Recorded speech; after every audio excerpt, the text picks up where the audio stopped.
see that. And just enjoy the music while we wait a couple more minutes for more people to join in. But in saying that, we really appreciate that you're sharing your summer afternoon or morning, wherever you are, with us. Oh, okay, morning for you, Hitomi, then. Yes.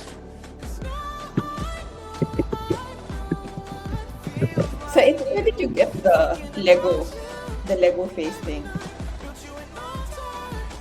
I, s- I saw it somewhere in a store, and I usually use it for cookies, but it's empty for the moment. It I reminds us to ordered, bring it. yeah, for brain food, when all on my That's desk. your, But you can get it on Amazon like $10 or so. There are also yeah. Yeah. female ones and other expressions. The next time you see me, I'll also have the that plus the lights behind me after a while. Please do so. We're a I think lot of first things first, we need to appreciate Amir because he's online at 1 a.m. That's what you call commitment, my friend. seriously. Thank you so much. Thank you so much for being here at 1 a.m. I think you take the cake for that one, Emir. 1 a.m. Amazing. Yes. And you're where are you calling in from, Emir? I'm Oh, calling from Korea. Korea. Yes. Oh. Where So, exactly in Korea? so Okay, one of my It's such a cool city. Also a city that comes alive at night, no? sorry. It's Like also a that. city that comes alive at night. I see. Depends some Yeah. parts of it. Yes. Yeah. But at least we have river, so yeah, nighttime we can go to river. That's good. But thanks for spending this time with us. And I think we've waited Thanks to long you. enough for people. So I'm gonna kill the music for now, and I'm gonna welcome this lovely intimate group into our butter mixer today. It's a fine day today because it's gonna be all about playing games. Saad has prepared something special for us in terms of sharing a model he'll be taking.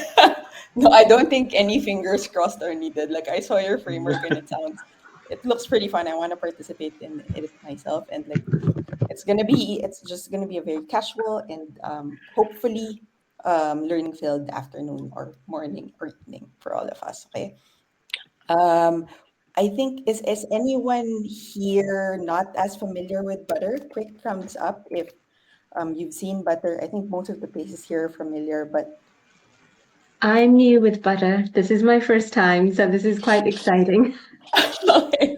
So for those of you who are not new here, which most of us are, I hope it's fine if we take just a quick peek to our onboard Shabina very quickly into some of the engagement features we have here, so Thank she can you. take us a bit better in session. No worries. This is great that you're joining us, and welcome if it's your first time. So first things, I mean, it's a bit of a different environment from what you're used to, but one thing you need to be familiar with are reactions. So if you press any number between 0 to 9, that pulls up those lovely emojis that can hopefully help you get involved. Okay, say like that's definitely one thing that you can agree, disagree, share your feedback with those reactions. Next is if you have something to say, you can press that finger foam icon on your left hand bar to share your idea, your comment, or your question, or just also since it's an intimate group today, just feel free to unmute as well if you have something to share or put it in chat, which is the next thing I'm going to be touching on. Our chat also has some more visual aspects to it compared to what you might be used to in Zoom. So that is not the feeling that I'm feeling right now, but in any case, you can react a bit more visually with GIFs, message threads, and also chat reactions. If you want to take down notes, Shabina, you can do so through the pencil icon on your left hand bar. You can go between shared notes and private notes. So hopefully, any reflections or learnings that you have in this session won't get lost in the mix. Pressing M and mute and unmute yourself, turns your video on and off. And that's it. Super quick intro as to how you can use some of these tools to better participate in the session. And hopefully that gives you a bit of an overview before we start. Does that make sense, Shabina? All good? Yep, Okay. perfect. Thank you. Thank you. And thanks to everyone for still joining. Like those that's not new to a lot of us here anymore. So hopefully the session will be a fun one. And I've already taken more time than I need to, and I'm going to pass over to Saad to take us through some of the things that we'll be talking about today, starting with the Tuckman model. Okay, so I think what we forgot is there was this amazing title page that I put together, which I really want Sorry. everyone to see because I put in a lot of effort to make that. And not this That one, is but the second one, but I think this one's also important, yes. So hello, everyone. My name is Saad Tariq. I am a learning experience designer during the weekdays and a CBT practitioner on the weekends. So why a CBT practitioner? I've always been very intrigued by human behavior and how people react and how people learn and process and are able to use different skills when they're working or in their personal life. So what I normally do is I help them understand their cognitive acumen and understand how is their cognitive resilience works over time and how is that people are conditioned over time. That's what I do on the weekends. But on the weekdays, I'm actually a learning experience designer. I've been doing this for the last 14 years. There's only one thing that I would request from all of you, and this is just something for my own personal development, which is that usually I have the tendency to speak very fast. If I am speaking fast and you want me to slow down, you'll say, Saad, slow down. You can raise your hand and say, Saad, slow down, or you can just give me a sign like this that you want me to slow down, or you can mention in the chat piece that you know what you want me to slow down, because that's part of my own personal development where I want to see how many times people tell me to slow down during a session, because I believe as a facilitator or as someone who's effective, we need a slow down reaction. Yes, definitely we do need one, said. So usually what I want to do is I want to pace myself according to the audience. And because we're doing this virtually, I want to make sure that yes, everybody is with us and you guys are following what we're doing. I want all of you to read this, what it says on the screen right now. As Jessica mentioned, that what we're doing today is we're going to be playing, we're going to try and play a lot of games. I have one that I really want to play with you guys, and I hope that yes, we're able to do it completely. And we're able to run the full cycle.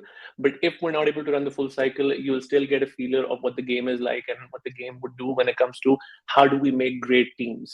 And as you know, the title of the program is Strategic Shenanigans, which means that how do you build great teams one game at a time.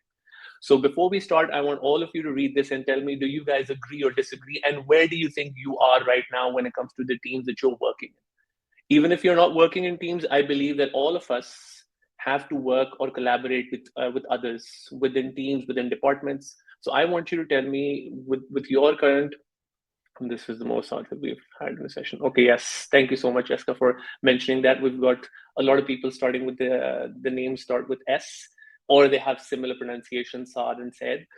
I want you to tell me, where do you think you are right now? Are you coming together with your team? Are you staying together? Or are you working together? What stage of team development are you in right now out of these three that we've mentioned over here? Quickly, you can unmute yourself. Okay, so you're working together, which means you are successful as of now. You have no team. Said, but Said, do you normally work with other people as well on different projects? Or are you someone who's always flying solo? I try to avoid other humans, but yeah, the world is your team. Unfortunately, I have to work with humans from time to time. Yeah. From time to time, yes. So I want you to tell me when you, how many of you, when it comes to team development, Jessica, can I go to the next slide, or would you be doing that? Independent, sometimes I make some collaborations again. Yes. So this is what I really spend a lot of time in. And I really want you guys to appreciate this, because it took me a while to find this picture. Thank you so much, everyone, for the love. Not that we're going to be spending a lot of time on this. Let's talk about what we will do today. So the agenda is very simple. We'll talk about the Tuckman model, which is a model that talks about team development and how teams go through different phases in order to be able to get to the result and to be effective. And then what we'll do is after that, we'll talk about play personalities. We'll see if we can understand what your play personality is when you're involved in an act of play. And then we'll move on to the game, which is where all of you will be working together in order to be able to achieve a collective goal. So those are the three things that we're doing today. We're talking about the Tuckman model. We're talking about your play personality, or helping you understand what your play personality is. And we're going to try and apply the Tuckman model and your play personalities to the game that we'll play. Any questions about what we're doing today? Again, my camera isn't working. Okay, thank you so much for doing that. Yes, no questions. Perfect. Okay, let's move on to the next one, which is the Tuckman model.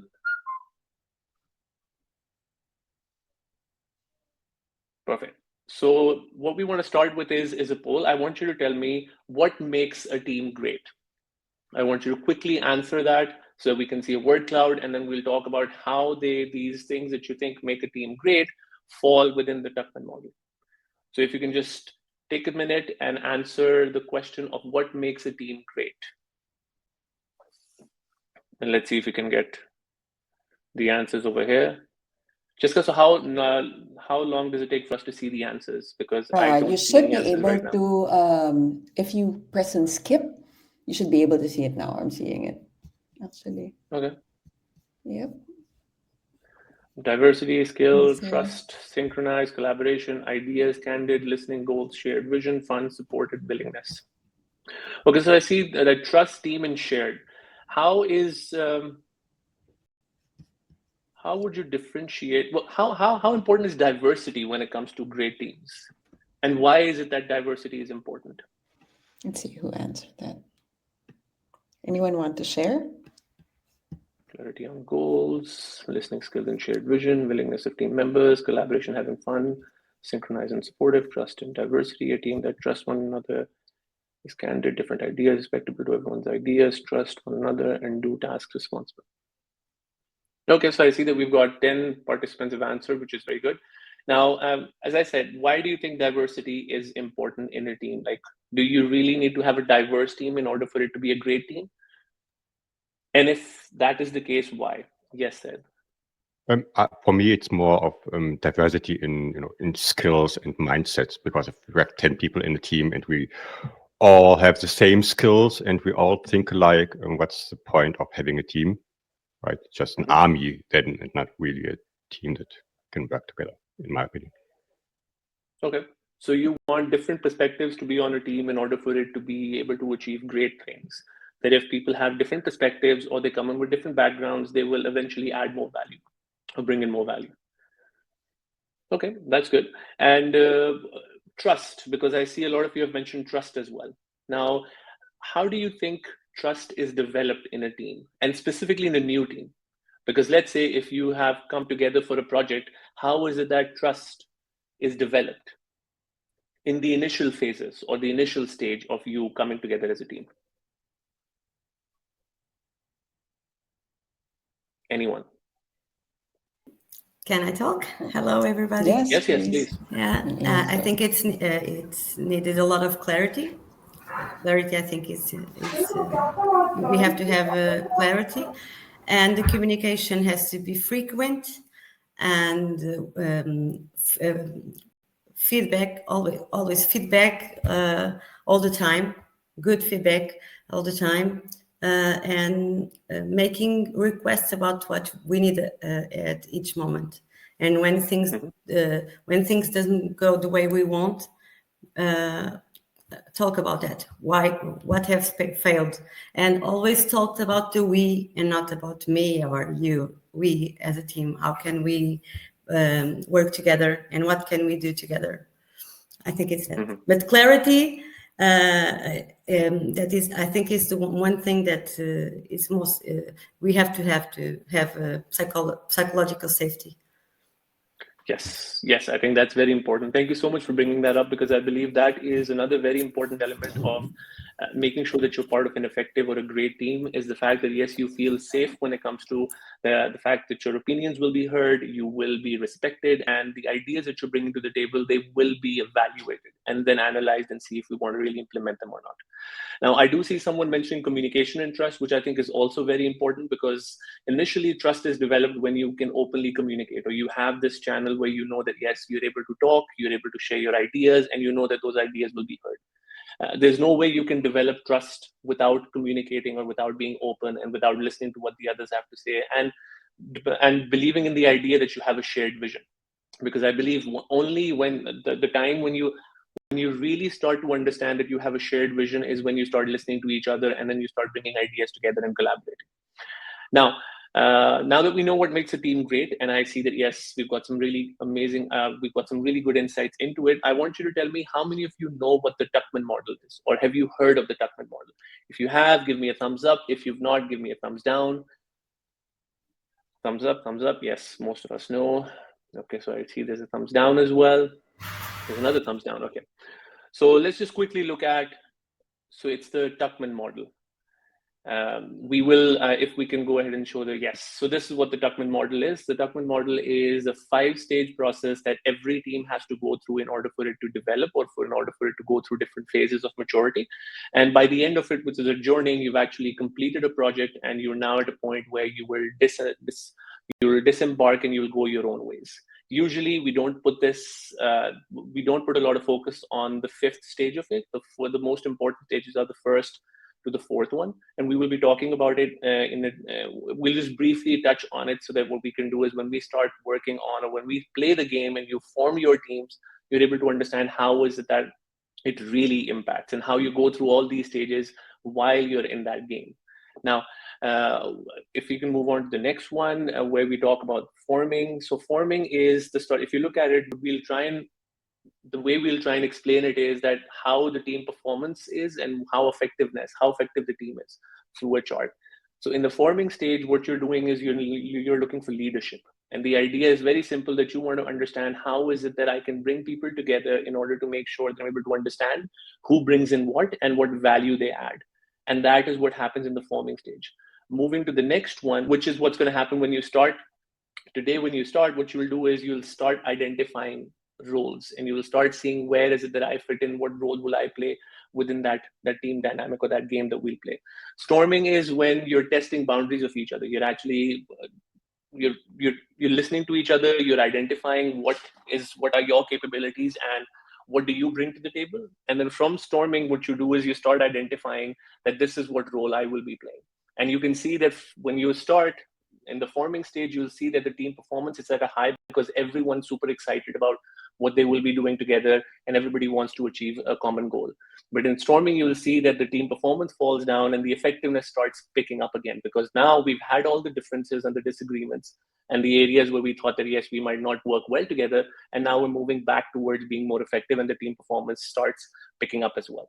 Moving on to the third one, which is norming. This is where you actually have all come together now, and you've realized this is what I will add to this team, and this is what I'm responsible for. And once you start doing that and things start normalizing, you'll see that the performance starts going up and the effectiveness is also at the highest. And then you have the last one, where what you're doing is you're actually performing. This is where the real the real action happens, where you're now all performing at your optimum. You're getting the best out of what you can, and you're trying to make sure that, yes, you're able to achieve the common goal, or you get to the shared goal, or the objective of why you were doing this in the first place. Now, if you look at the graph, you'll see that the team performance starts at a medium. It starts somewhere in the middle, and then by the end of when you come to performing, it is at its highest. And team effectiveness is at its highest as well, which means that you've now come to a point, after going through all these phases of understanding people, talking about your differences, resolving the conflict that you have within, then normalizing the whole process, and then coming to a point where you start performing. Now, how does the Tuckman model help within how you work in teams? Is that if you're able to understand, usually conflicts, they arise from when I believe that, you know what, I have the right opinion and the other person is not understanding my opinion, or where I'm coming from, or I have the best perspective, or I'm someone who has the right experience for this specific task. What we don't understand is that the other person is bringing in their own perspective, and they might not understand our perspective as of now. But if we get to the point where we've normalized, or we've done the storming bit of it, or we've understood where this person's coming from and what value they're adding, we then get to a point where those conflicts start feeling as if this is a natural process that we have to go through in order to be in a point, or in order to be at a position where we know that, yes, things will start making sense. Because usually difference of opinion happens when different people come together and they don't agree on something. And that is why, if you know what part of the Tuckman model you're in, or what phase or what cycle, what phase of the team development model you're in, you'll be in a much better position, or you'll be more open to listening to what the other person has to say. And you won't consider those differences as differences, but as means to get to understand the other person better, or get to understand your team members better. Because conflicts is something that I believe is one of the biggest challenges that teams have, and when they have to come together and they have to work together. And with understanding this model, what happens is that how do I have to act as an individual and as a team player during these different phases of the Tuckman model.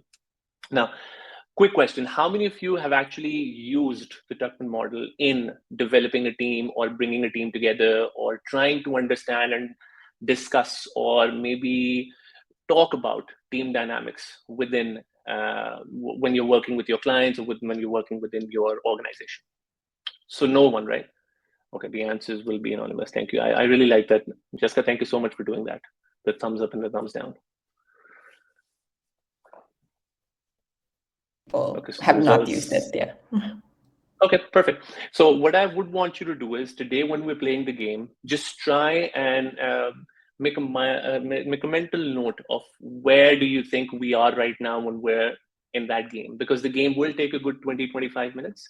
So what I want you to do is while you're playing that game, I want you to be mindful of where do you think your team is right now, whether it is in the forming stage, which will be the first logical step. When I bring you guys together, you will have to work together to understand how are we going to do this. And then the storming bit is where you start dividing roles, or you start delegating. You start saying, okay, so this person stands up and says, this is what I want to do. This person will say, this is what I'll be doing. Someone would be, and you'll get a much better understanding of this when we go to play personalities, because you'll understand what is your natural default setting when it comes to being in an active play. And then you move to norming, and then by performing is when you will be completing the task or the game that we'll be playing, or the problem that I'll be giving you and the one that you'll be solving. Now, let's move on to play personalities. How many of you have heard of what play personalities are? Okay, so has anyone read this book? I don't know if you can see this. It's called Play by Dr. Stuart Brown. I had this book over here because I thought that, it's much easier to promote the book by showing you the book itself. So if you've not read this book, in this book, Dr. Stuart Brown talks about the 8 different personalities of play that you have. Like normally we have a default setting when we are in an active play. And then normally what we do is we tend to act in that way when we are in a situation where we're competing with others or we're part of a team and we have to play a certain role. So what I want to do quickly is you'll see a poll in front of you right now that has 8 images. I want you to tell me which image is the best depiction of you during an active play. Now, these images are really, I think they would be you'll be easily able to decipher what the image says, but if not, then I've also given a title to it as well. So it becomes easier for you to see if this is what you want to agree with. Okay, so would I have to skip this as well in order to see the results?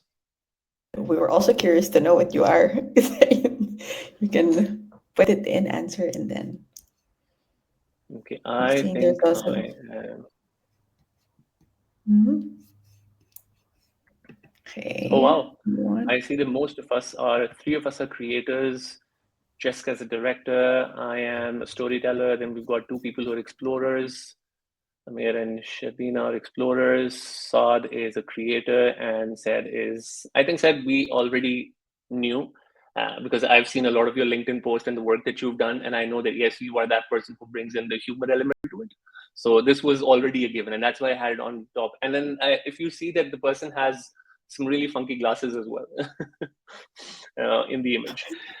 So now, first of all, do you think that when it comes to your play personality, you are by default just one, or can you be a mix of multiple play personalities while you're playing? Do you think that you only will fall in one category, or you think you can play multiple roles as well, depending on the kind of act of play you're involved in?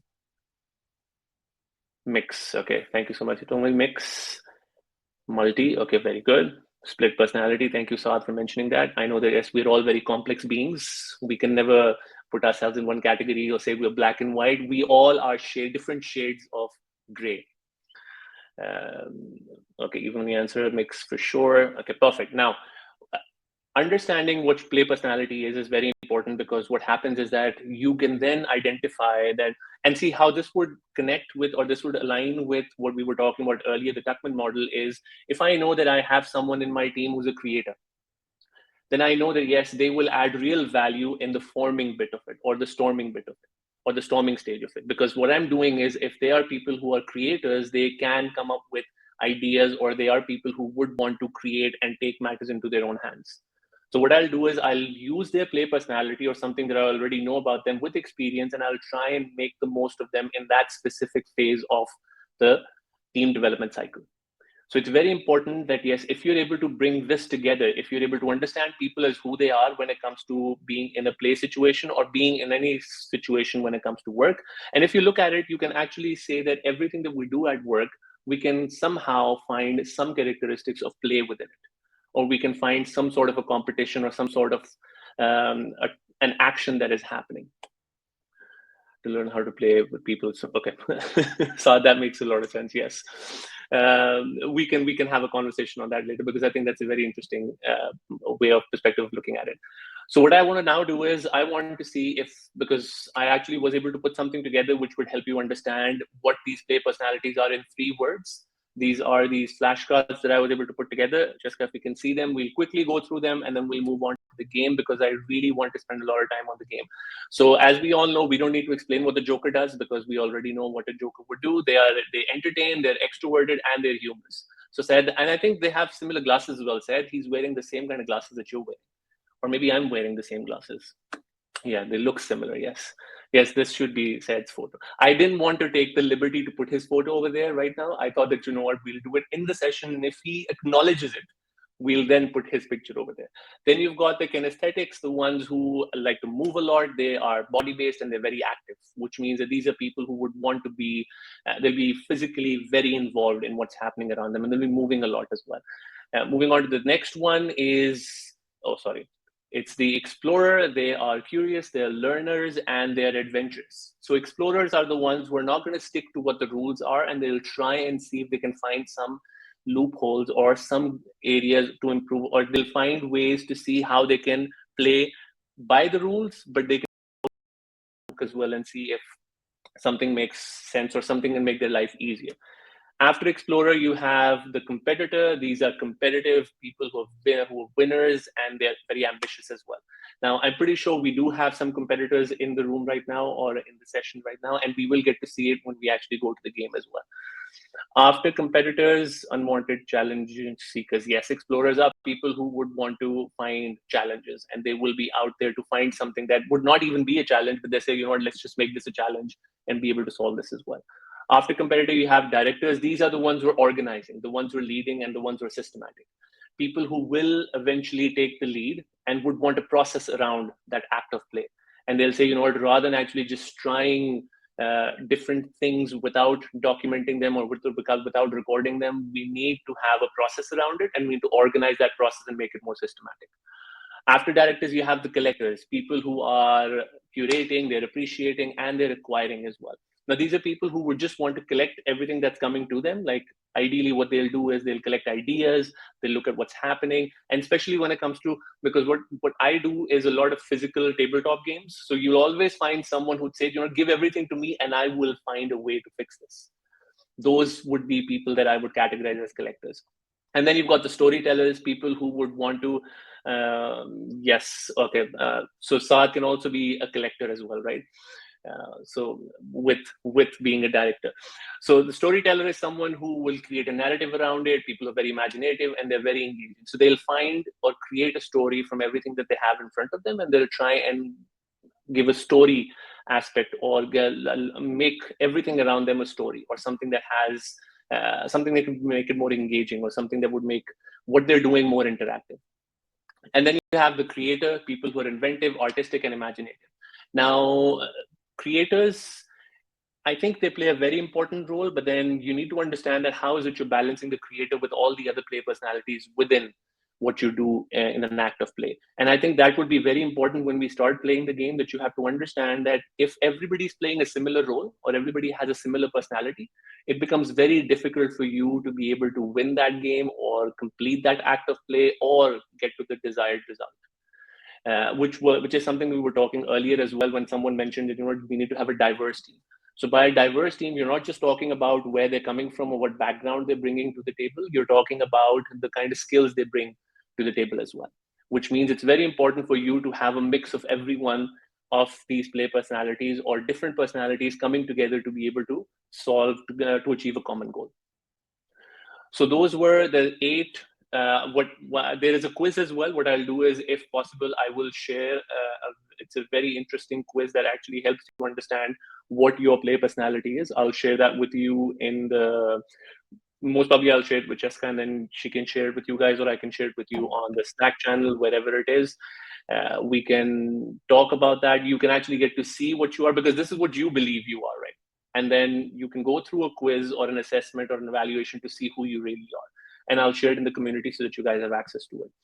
So these are the 8 play personalities that we normally tend to lean more towards when we are in an act of play. Now, before we go to the game, I want you to tell me, what do you think is an act of play? Because I've used that a lot, and I think that, yes, we've not really defined it. So I want you to tell me, what do you think an act of play is? And how often do you, because I'm assuming most of you over here are either facilitators or trainers or people who are involved in the learning design or learning experience domain, what is an act of play? If anyone can go off mute and tell me, what do you think is an act of play? Wow, everybody is awfully quiet. Team building, yeah, I can hear that. I think this is an act of play when we're trying to role play. I would say that it's learning by doing and having fun while learning. That's probably how I would describe it. Because if you're busy building and your hands and your mind are engaged, then that's definitely an element of play to me. Yes. And I think that's very good. The first part of what you've said, which is learning by doing, which means that we're not just talking about what we want to learn, we're actually doing and we're learning. We're experiencing it. We are going through that experience of what we currently know, where we currently are, and where we want to be. And that is how we're learning, what we need to do to improve. Because by default, we want to move towards improving ourselves. And we always want to find areas of how we can get better at what we do, or make a process more efficient, or make a process more effective, and make it easier for ourselves and make it efficient as well. And I think when you are involved in something and you're experiencing it, it becomes much easier for you to appreciate what you're not doing and what you want to do. And that is why experiential learning is all about learning by experience and making sure that people are receptive to change when it comes from within. They realize that, yes, there's something we need to change about what we're doing in order to make sure that we are more effective. Now, why do I call it an act of play? Because there are anything that involves you achieving a common goal and there are some constraints to it, or you're competing with someone else, or there is an element of fun in it where you have to solve a problem and that problem can be solved in multiple ways, that will be an act of play. Where what you're doing is some multiple people are involved in an activity or in an act where they're all coming together to make sure that, yes, we're getting to the common goal. And that is what we'll do with the game. So if we can move to the game, how many of you, I'm pretty sure, because I've seen Saad do a lot of games on Miro, I'm sure that, yes, he might know something about this game. And if you do, Saad, I would really appreciate if you act as if you don't. And if anybody else has seen this game before, please act as if you don't know this game, because only then this game will be fun. But when we put you in teams, just make sure that, yes, over there you can use all your experience and your expertise and talk about what this game is. Now, Jessica, if you can set up the game, let me tell you what the game is. The game is called 7 Pieces. It's a very simple game. What we'll do is we'll put you in teams. How many people do we have? We've got 10 people. Which means that we can put them in 2 teams. Yes. Or maybe we can use 1 team as well, because Jessica, so it's you and me, we're part of the participants as well, right? Oh, can we? I was thinking of let's go to the build area. I'm game to join. Let's go to section 1, which is the one on the top. Yes, where you see multiple cards. What I want you to do is, so what we'll do is we'll do teams of 5 or 4. Okay. We can have 2 teams.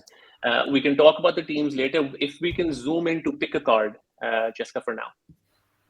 Okay. Just pick a card. If we can zoom into that bit of it. Yes. Now, what I want all of you to do is I want you to pick a card. and flip it. Just pick a card from this, click on one of the cards, and flip it. You should see then the, if you hover over the card, let me just put You it don't. in chat as Yes, well. yes. There It's good should that be a you're 1 moving and them to 2. the side. That'd be great as well. Yes, if you can move them to the side and then tell me this is your card, and you can just keep your mouse on top of it so that I know that this is your card. Okay, now that we have the cards, if you guys can go ahead and flip them. So if you click on it, you'll see that there are 2 cards, and you can move to the second one, and you'll be able to see the model that you have to make with the shapes. Are you able to flip the cards? No, not for me. No, Okay. I need to flip it. If ever, if you click on the card, guys, you should be able to see an arrow which says 1 and 2. Yes. Yes. So click on it, and then there should be a menu bar that appears on top. Can Let me show you how it everyone works. see it? If you click on it and you do this, you'll see that you will see the shape like this. Do you see They this over might here? The not one be that I able have to my see mouse that, Saad, because they. Wait, let me put it on the chat, guys. I'll put it on the chat. But if you click on. over your card, or It do you doesn't mind if work. I It help doesn't work on people? it doesn't work on a click, but when you click on the card, above it the menu appears and it says 1 of Yes, 2. Yes. Where it's exactly. 1 of 2, And then you just click on the arrows. click on the arrow to 2 of 2. Yeah. What I'm also doing is for people who are putting it on the side, I'm just flipping it for you. So it's easier. And then maybe you can also put a sticky note beside the card you've chosen so that No, it's I don't think we easier need for to put us in to that much know. effort, because right now I just want you to choose a card and put it on the side and just flip it so that we can see what the shape is. And then I'll tell you what we have to do with it, because there are a lot of cards over here. We can have more as well. So for now, just put your cards on the side and see if you can flip. So if you click on the card, you'll see a menu bar on top that says 1 of 2. And if you click on the one that says move forward, you'll be able to flip it. Let me just see if I can do this for. So Said, I've flipped it for you, and then got another visitor right over here. I'm flipping it for them. Amir, let me flip your card as well. And then I Jessica, think, yeah, everyone I think let me should have flip a yours as card well. by now. Well, And 1, 2, then 3, 4, 5, 6, Monica, 7, 8, let me 10. just flip yours as well. Perfect. Okay, Saad, let me flip yours as well. Okay, perfect. Let's just bring Saad's card over here. Oh, sorry, Saad's name is over there, so we'll just keep it over there. Okay, Tommy also flipped. Okay, now that you've all, I think everyone has a card now.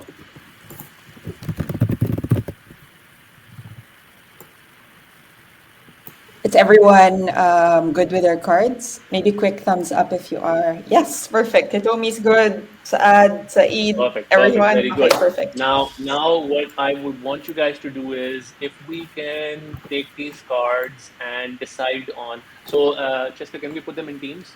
Yes, let me do that Let's now. just decide on teams right now, and then we'll put them in breakout rooms. So, Yes. how would you divide them? So they will automatically be put into breakout groups of 4. But maybe before we head into the breakouts, let's explain the instructions so that they know what to do before going there. Okay, so what you guys have to do now is, when you go into your breakout rooms, when you're in your rooms, you now know the shapes that you've identified, right? Or the models that you've identified. You collectively as a team have to decide one that you'll be making with these 7 pieces, right? Collectively, you will decide on one that you're making. And once you've decided which one you're making, because we'll give you 5 minutes to plan, because you are not supposed to touch the pieces that you see on the side. There are 7 shapes that you'll see on the side. You're not supposed to touch them. You'll just finalize the model that you want to make collectively. And then you will look at the pieces and decide how do you move them in order to make sure that they make that shape or they make that model. But you're not allowed to touch or move those pieces right now.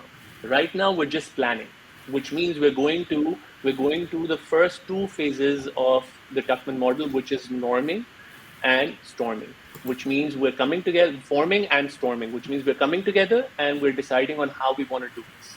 The next 2, which is norming and performing, we'll do later, which I'll tell you after the 5 minutes. So when you go to your exciting. breakout rooms, two things that you have to do. One, you have to decide on the model that you'll make collectively. And two, you have to tell us. And then once you've decided what model you're making, you'll only just change the name on the sticky. And you'll say, this is our model, team A or team B, whatever your team is, right? You'll just mention that so that we know that this is the model that you're making. And you're not going to touch the pieces.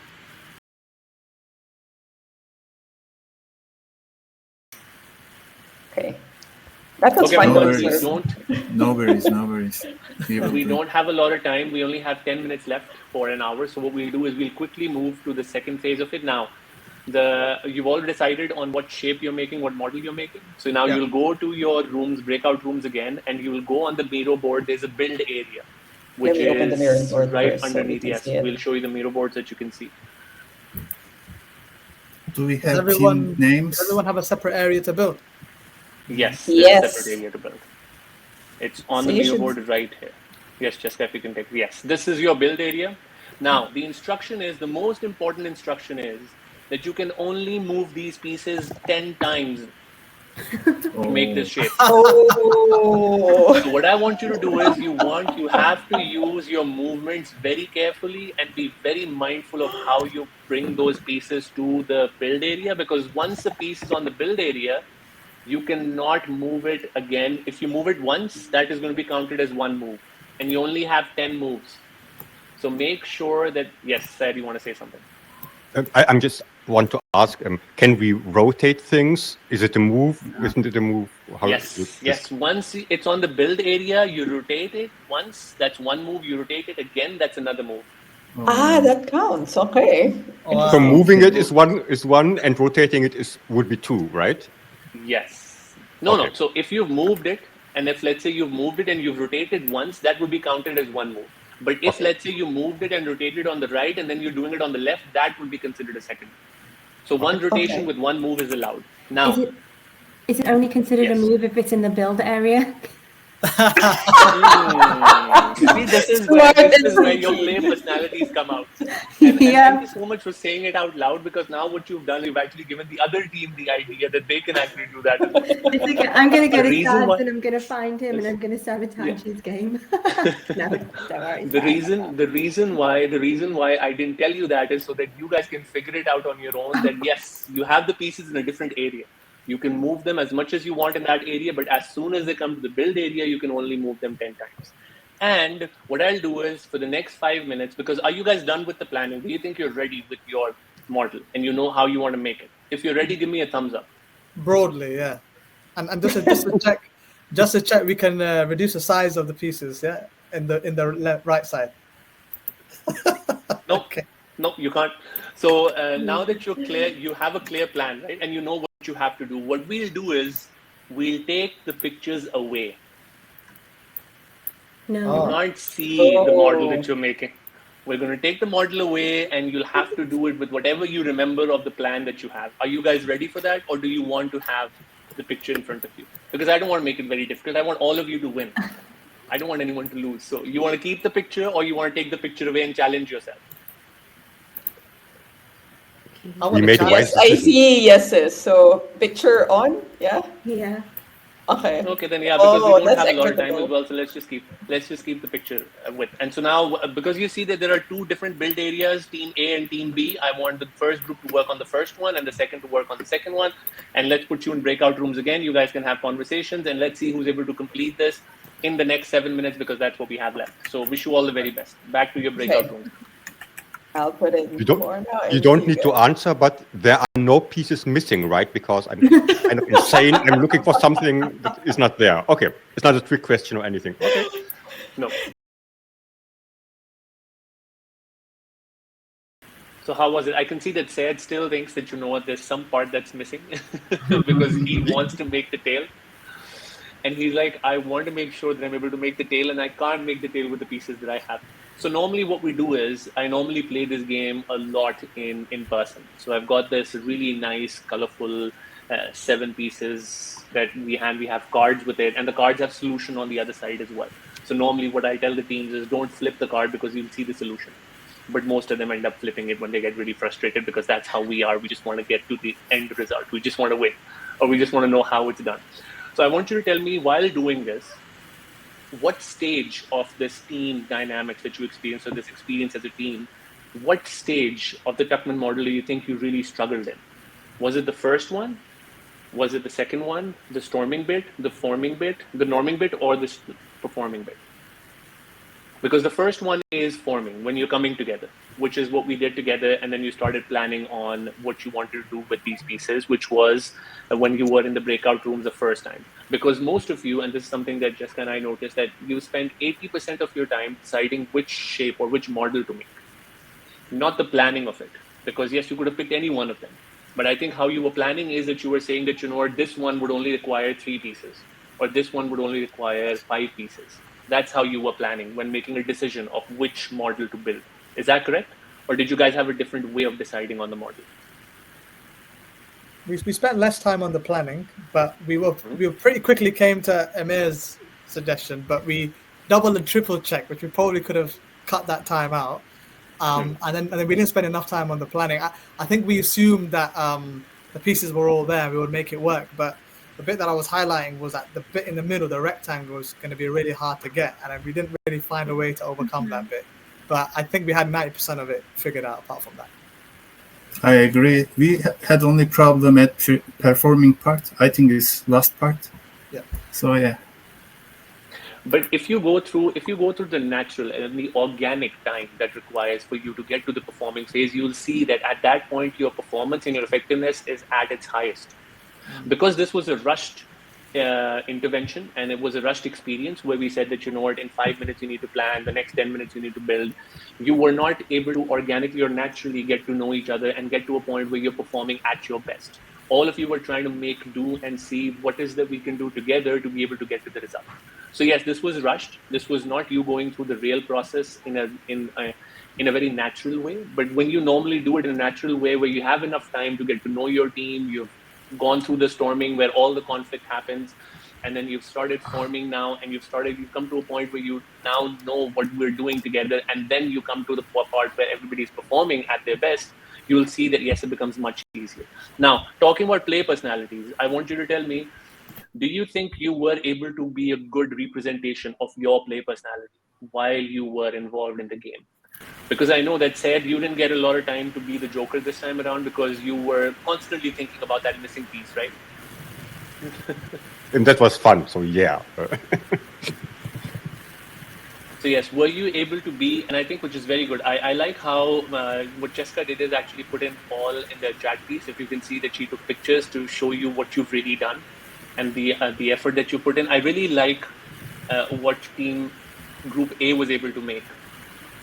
I don't know what happened to the middle piece, but something's not right about this model. What do you say? Look at the first one that I think it was Saad, Amir, and Hitomi. You guys made the first one, right? We Saad, were you not part of building Group this two. fish. Wrong fish. We had the other one. I forgot the name. The Beta fish. Oh yeah, Jessica, they had the fish that had a tail which looked like a V. Yeah, the V. An That was a inverted bit V, difficult. Yeah. And then that is what Saad was struggling with. He was like, how do we make this shape? Now, as I said, that when we play this in person, what happens is that you have the solution on the other side. For this one, I don't have the solution, but what I'll do, Saad, is because I know that you really want to know how this is done, I'll find the solution for these two and I'll send them over to you guys so that you know how this is done. Awesome. and then you apologize for the missing piece. Okay, yes. We expect a written LinkedIn post. Yeah. If there is a missing piece, I will definitely apologize for it. But I'm telling you that because this game is played with 7 pieces. And the whole idea behind this game, and once again, this is one of the classic games that we used to play when we were kids. This is a puzzle game. But what we've done is we've given it a new spin so that people who are now grown-ups, who've actually played these puzzles and now grown up and now have to work together, they can actually go ahead and make the most of this experience. Now, usually what we do in these games is we give everyone one piece. So we normally play it with 7 people in one team. Everybody has one piece and they have ownership of that one piece. And their responsibility is to make sure their piece goes in the right place, and because they're taking full ownership and responsibility of that piece. So I honestly think that this physical game works wonders. On Miro, I normally think that it takes a lot of time of you to rotate it, move it, And then I think Saad came up with a wonderful idea that, you know what, why don't just we can shrink them or extend them. We can just see if you want to change the size of it, because that would help as well at times in making the shape. But thank you so much, everyone, for putting in the effort and for actually going through this process and this experience. I hope that yes, the Tuckman model is able to is something that you will use in the future and would add value to when it comes to you understanding team experiences and team dynamics and getting to understand how you can be your best version when working with others or while collaborating with others. And the play personalities, I will send you the questionnaire so that you guys can have a much better understanding of what is your play personality by default, or the first one that you lean more towards, and then how do you change that when you're actually in an act of play and how much you're involved in it. Because I'm sure that Saad didn't get to be the Joker today because he was so involved in finding the missing piece. We'll have more time for that, Saad. I think thank you so much, Saad. I think for sharing this. I think, short to say, everyone had a lot of fun. Homework might be if we can use the mirror board and do it by ourselves. That would be quite good. I'm curious. So there are a lot of other very difficult ones. Yes, you can look at them and you can maybe just keep practicing and see if you can get better at this. There was another game that I wanted to play, which was a little more complex. But then once again, in an hour, we only had time to play one. I know that we took a lot of time initially to explain Tuckman model and play personalities, but I'm happy that we were able to play one full cycle of the game. So thank you so much for your time, everyone.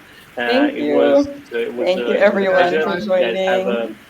Have a wonderful day, and I will stay in touch in the community. And yes, if you can please, before we close. Before we close, we'd love to know what was your aha moment for today. Or if you want to see more of this, please do connect with Saad on LinkedIn if you haven't yet. And yeah, really curious to know what other play types or techniques you'd actually want us to share more with the community. And thank you, everyone.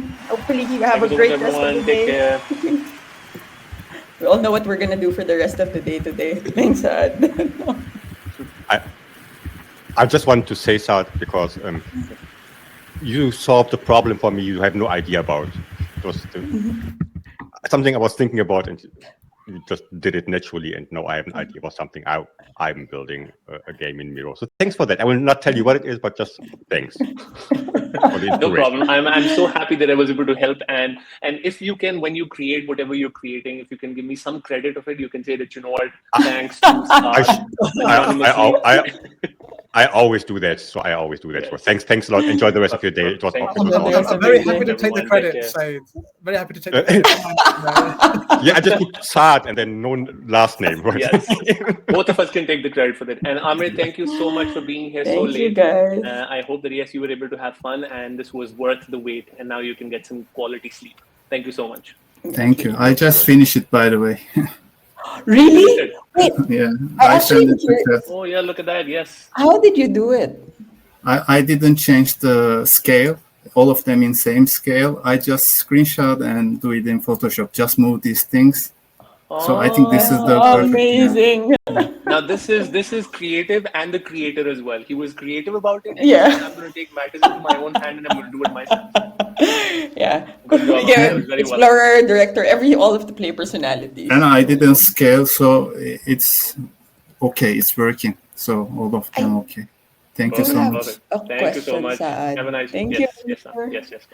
But what is the shortest number of moves that you can do? So Or see, if you does are everything able to, require 10? if you're able to plan it well and you use the play area, not the build area, the play area to move the pieces around, then it would only take you 7 moves. Because you will build it over there, in the play area, and then you'll just move it to the build area. So normally when we're doing this in person or when we're doing this physically, when this game is right in front of you, what we tell people that, you know what, you need to make sure that you are making the whole thing in, because see what Amit did right now is he took that image and he put the pieces on top of that image. That's one way of solving it. So what happens is that you don't need to worry about the edges and the corners. You actually got that. You're just filling the puzzle. So he found a very easy way of doing it, which I think is wonderful because once again, I think you need to be smart in order to be able to use less of your brain and be able to get to the result. Because Yeah. what we really want out of this is to people to get to the result. And he was able to do that, which I think is wonderful. Amir, you should have actually talked about this while the others were here so that they could have benefited from it. I tried to catch because you guys have timeline, so I just tried to do it in here, but yeah. We are still recording this, so this will go into the Oh, into the recap. You're like the Definitely go Cluedo into, because person. people should know that Amir was able to actually solve it in a very smart way. But I have one consideration. Rotating, if it counts as the move, I think then it's going to take really much move because we need to rotate. And all the shapes are different, so maybe minimum will change for all of them probably. And that is why, Amit, the reason why I said that, in the build area, you cannot rotate. So you can, because see, what you guys were doing, what the other team was doing is they were making it in the play area where the pieces were already. So you can actually start making over there and you can rotate it and move it as many times as you want. The only thing that I want is the restriction is that you have some complication towards the end goal. And the complication is when it comes to the build area, like if I'll give you a real project example, what normally happens is in a real project, when I go to the client with something, I don't have the opportunity or the leverage to make mistakes. So I have to do all the testing on my end and then put it on the live server or whatever it is, or wherever the client would be able to see it. So this is just like that you have all the time to test on your own, but as soon as it goes on to the build area, which means it's live, you cannot make mistakes. So make sure you do all the planning and all the experimenting on the play area so that when it comes in front of the client or when it comes to the play area, the build area, it is already in the best possible form or the best possible shape. Can I say something? The minimum move is 1. I discover how, because in Miro platform, we can choose all the shapes at once. So we just make one move. So just one move for all of them. Does that count? Is that not like a twist of the game rules or no? That's fine by you. Really? Yeah. But in Miro, we can choose all of them. So it's okay. Yeah. Okay.